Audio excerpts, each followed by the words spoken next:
Oke, ini model eksekusinya tadi ada dua, ada apa CGI, ada yang long running ya. Nah sekarang ini Java sama Node.js sama-sama long running ya. Nah kita akan lihat apa perbedaannya ya.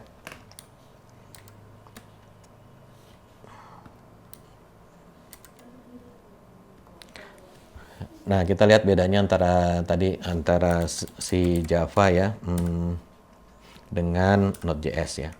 Nah Java ini ada dua, ada yang tradisional itu servlet base ya. Kemudian ini ada yang baru, sebenarnya nggak baru ya, tapi baru-baru ini aja populer lagi, namanya reaktif ya. Nah kalau yang servlet ini dia sinkronus ya, yang ini asinkron ya.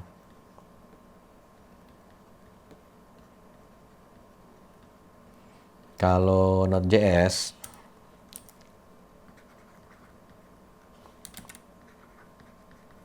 dia asinkron aja.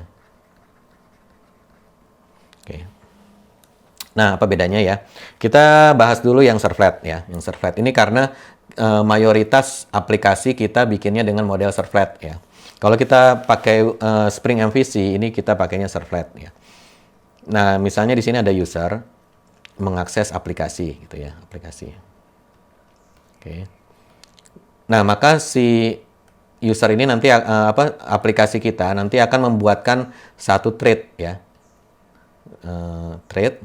Kemudian dia akan lempar ke sini, dijalanin sama threadnya. Setelah selesai dia balikin hasilnya ke sini, baru nanti hasilnya dipakai lagi ke sini gitu ya. Ini untuk single user.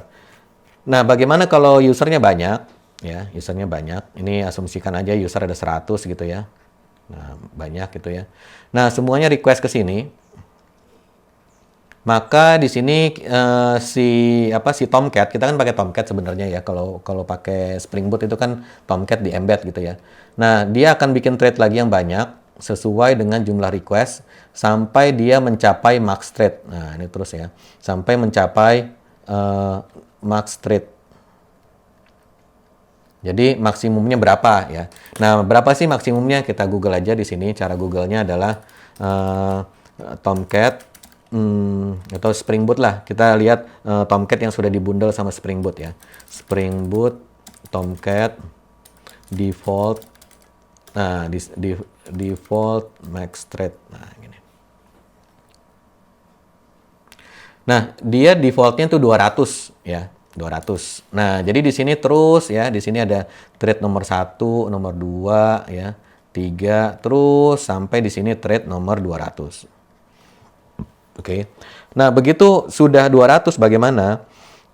Kalau ada 200, user nomor 201, maka dia akan nunggu dulu. Dia wait ya. Dia wait sampai ini ada yang selesai.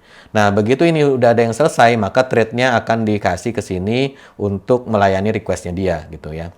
Nah, jadi seperti itu. Ini thread ini jumlahnya nggak harus 100, bisa aja di awal-awal kita mulainya 4 dulu ya. Nah, kemudian thread ini juga tidak di-destroy setelah selesai, tapi dia nanti akan dibalikin lagi. Nah, ini istilahnya adalah thread pool ya. Thread pool. Jadi, artinya kita punya pool atau punya pangkalan yang isinya banyak thread ya. Nah, nanti setelah selesai pakai balikin ke pool. Selesai pakai balikin ke pool. Kalau ada yang butuh cari di pool, masih ada yang nganggur atau enggak, begitu ada yang nganggur dikasih ke dia, setelah selesai balikin ke pool. Ini mirip-mirip dengan yang biasa kita pakai. Kita kan biasa pakai di database ya. Ada database connection pool kan. Nah, ini sama prinsipnya, cuman ini thread ya, thread untuk menghandle request. Nah, seperti ini. Jadi makin si thread ini dia nanti masing-masing thread ini dia akan butuh memori untuk nyimpen variabel-variabel yang dia pakai di sini. Kan kita kalau request kan nanti ada variabelnya kan ya, ada request paramnya, kemudian di dalamnya situ kita bikin variabel lagi untuk menghitung sesuatu gitu ya. Nah, di sini dia butuh memori nih, memori untuk masing-masing thread ya. Dia ada overhead-nya, ada memory overhead ya. Overhead itu artinya selain data di aplikasi kita, dianya sendiri butuh memori juga untuk untuk mendaftarkan diri ke trade pool, kemudian untuk minimal namanya dia apa, dia lagi standby di mana gitu ya. Pokoknya informasi-informasi tentang dia itu dia akan simpan ya. Nah, kita bisa lihat di sini Java Trade Memory usage ya. Nah, gini. Berapa sih yang dipakai sama Java Trade ya? Nah, katanya dia mana ya? Ntar.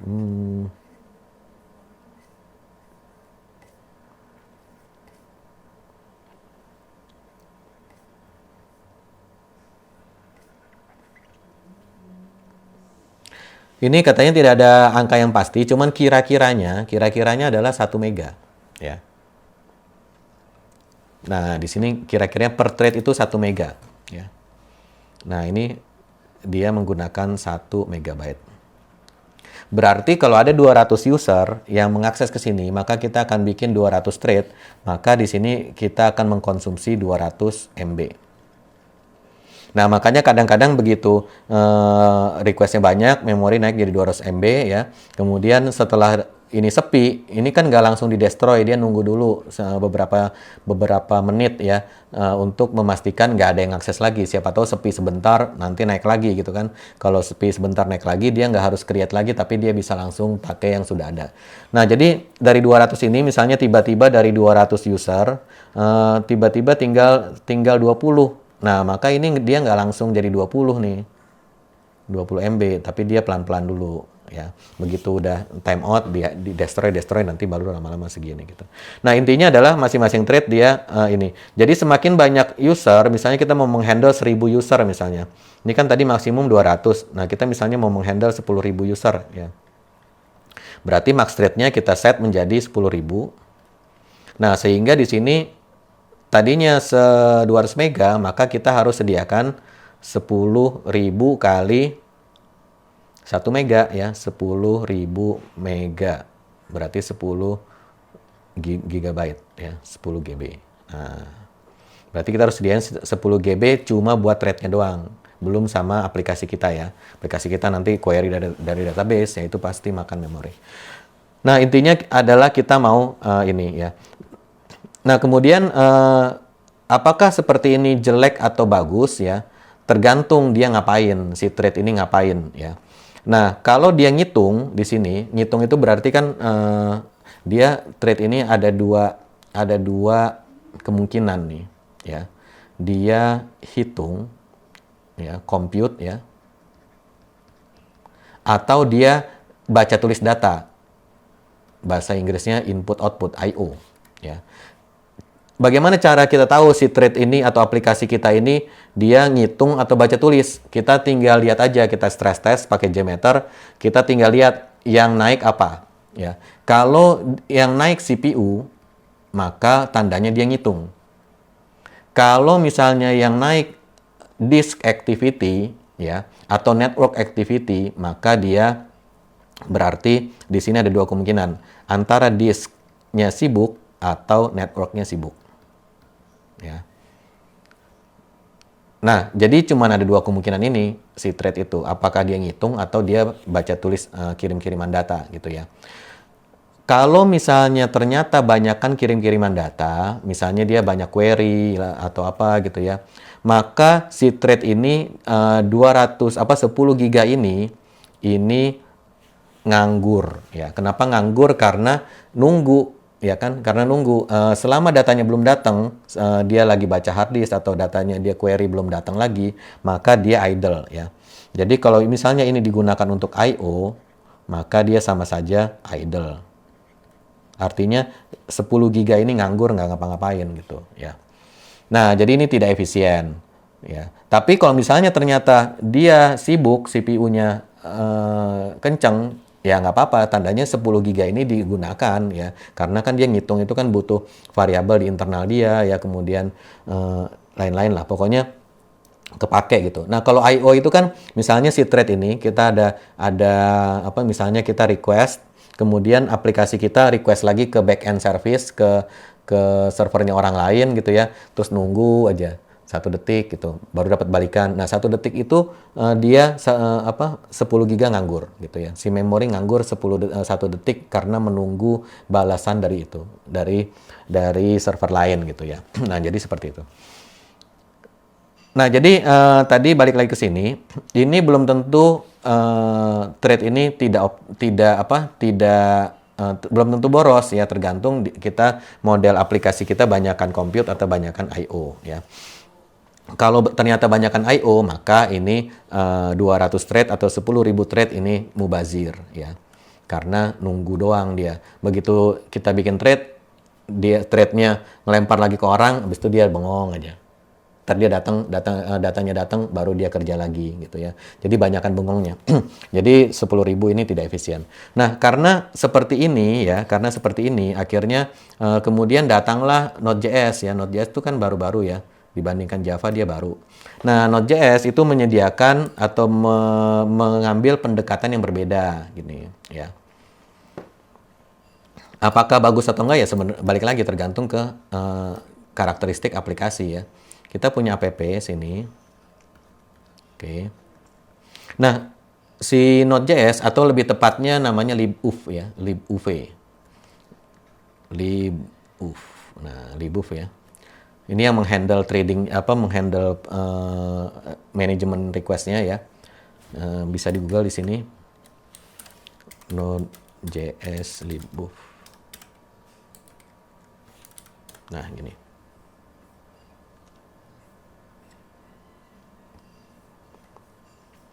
Oke, ini ya. Nanti kalau baca-baca silakan di sini ya.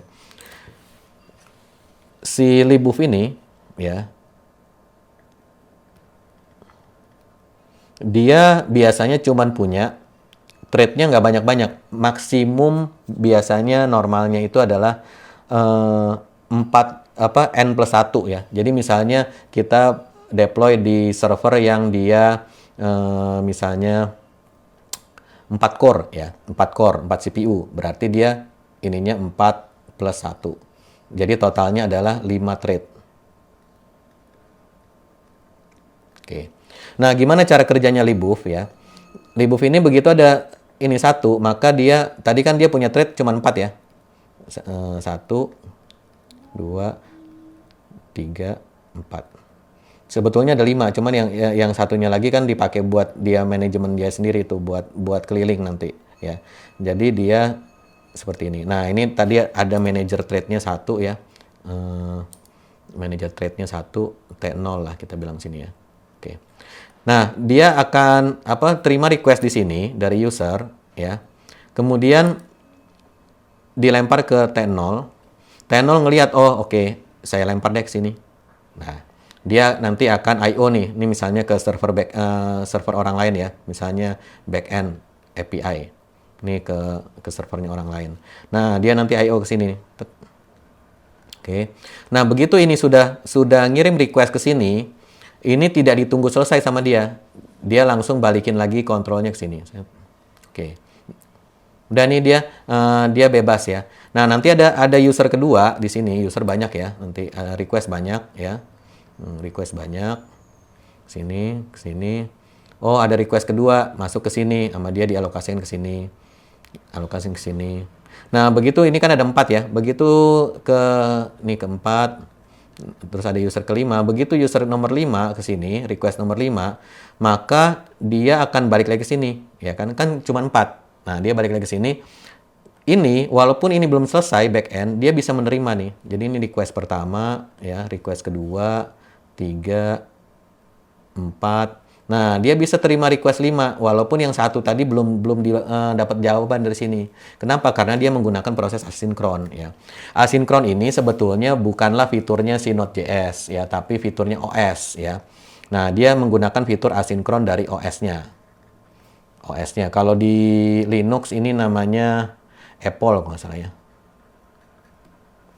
Coba sih. Libuf Apple. Nah, ini. Ini kita lihat desain overview-nya ya, dia cara ininya. Nih, jadi kalau misalnya di Linux, katanya dia menggunakan Apple, ya.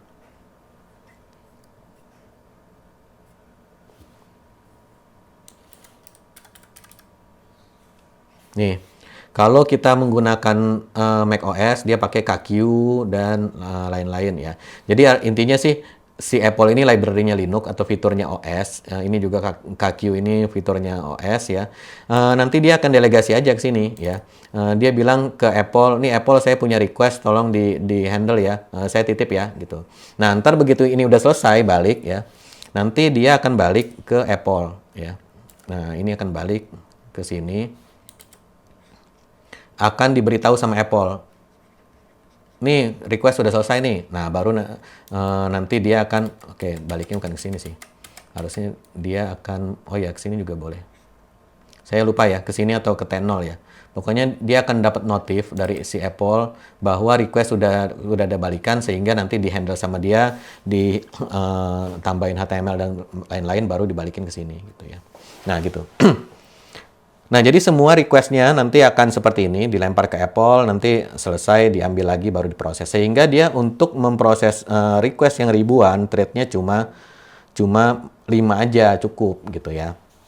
Dengan cara seperti ini.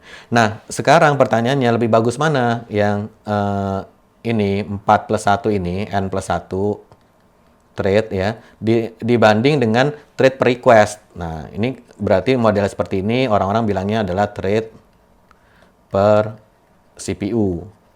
Karena kita membuat jumlah thread sesuai CPU. Kalau di sini 4 core ya. Kalau di sini 4 core, maka thread-nya adalah 4+1.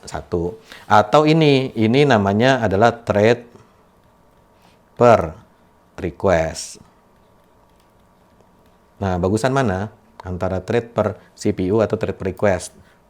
Ada yang bisa jawab nggak?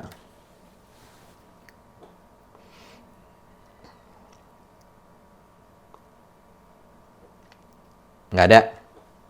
Ayo, udah mau asar nih.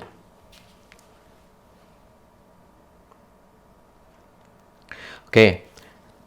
Yang mana yang lebih bagus tergantung dari ini. Balik lagi ke sini. Apakah kita CPU bound ya, CPU bound. Nih, istilahnya CPU bound atau I/O bound. Yang kemarin ngerjain apa namanya? Performance test kemarin harusnya ngerti nih. Kan kita waktu kita stress test pakai JMeter kan kita ngelihat nih yang naik apa CPU atau I/O gitu kan. Kalau misalnya yang naik I/O berarti kita yang dituning mana. Kalau yang naik CPU yang dituning mana kan gitu ya. Nah, jadi kalau misalnya dia I/O bound, maka akan sangat optimal kalau kita menggunakan thread per CPU. Kenapa? Karena toh si thread ini nganggur nungguin I/O, ya kan? Jadi daripada dia nganggur, udah lempar aja ke Apple semua, nanti biar Apple yang nungguin. Begitu dia udah selesai, tinggal balikin ke thread-nya, nih udah selesai nih, baru dia kerja lagi gitu kan. Nah, jadi ini paling baik adalah untuk aplikasi-aplikasi yang I/O bound, ya. Nah, sedangkan bagaimana kalau ini thread cuma 4 ya. Ini kan istilahnya worker thread ya. Yang 4 ini namanya worker thread. Worker thread cuma 4. Kemudian dapat compute semua gitu. Nah, begitu dia compute, dia nggak bisa ngasih ke Apple ya. Ngasih ke Apple langsung dibalikin lagi orang dia yang harus kerja kan. Nah, dia bakal minjem CPU 4. Nah, ini udah dia begitu terima 4 request yang CPU intensif, udah langsung 4-4-nya langsung sibuk, nggak selesai-selesai, sehingga user nomor 5 aja itu langsung ngantri ya. Nah, kalau ini bagaimana? Di sini dia ada schedulingnya. Jadi misalnya si ini pakai CPU lama, nah dia nanti karena ada 200 thread, maka 200 yang ngerjain computing, walaupun nanti dia gantian CPU cuma 4, tapi itu lebih efisien pengaturannya, dia gantiannya di mana gitu. Lebih cepat gantian di sini daripada di sini ya. Nah, sehingga kalau CPU bound, maka kita lebih baik pakai thread per request ya. Oke, nah seperti itu kira-kira gambarannya.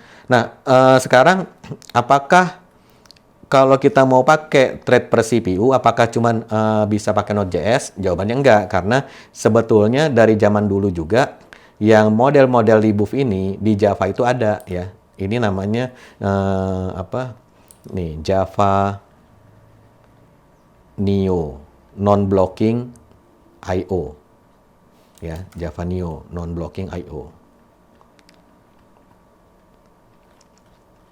Waktu pertama saya belajar ini, ya, libuf ini, Google ketemu di sini, YouTube, kemudian kita cari Java Neo, ya. Atau kalau kita lihat lagi di Wikipedia, Java Neo, nih, Java Neo itu di Java itu sudah ada sejak tahun, nih, Java 1.4 ya, Java 1.4 itu kita lihat di sini rilisnya.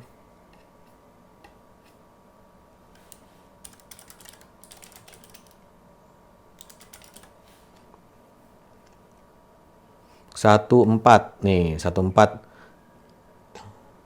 Februari 2002 tuh udah bisa Java sebetulnya. Cuma memang coding ini susah. Non-blocking I/O itu susah ya. Codingnya susah. Kenapa? Karena kita jadi harus manage memori sendiri ya, kemudian nunggu apa. Kalau ini kan biasanya kita request langsung dapat balikan. Nah, kalau ini kita request nanti balikannya datangnya dari belakang gitu. Nah, itu secara berpikir lebih susah gitu. Nanti ini penjelasannya sih panjang sih. Tapi intinya di Java sekarang bisa, dari dulu bisa, tapi sekarang sudah dimudahkan lagi dengan reaktif ini ya. Reaktif. Nah, kalau reaktif saya juga udah ada videonya, nanti bisa dibaca lagi bisa ditonton lagi di sini ya, di vlog mana ya, vlog. Nah, ini vlog mana dia? Nih, Spring Webflow, Reactive Programming, dan ini nanti adanya di sini ya. Nah, jadi intinya seperti ini ya. Kita defaultnya menggunakan Spring MVC, pakainya yang servlet, berarti sinkronus, modelnya thread per request. Kalau usernya banyak, berarti threadnya juga banyak ya. Kita tidak menggunakan thread per CPU seperti ini ya. Alasannya kenapa? Karena codingnya lebih susah, kemudian nanti transaction-nya nggak jalan ya, declarative transaction yang kemarin kita bahas itu nggak jalan dan sebagainya. Intinya setelah di plus minus, walaupun ini tidak optimal, tapi untuk aplikasi yang sering kita buat ini yang lebih komprominya lebih bisa diterima gitu ya. Codingnya lebih simple, lebih gampang di maintain, walaupun secara performance dia tidak maksimal gitu ya. Oke, ada pertanyaan mungkin?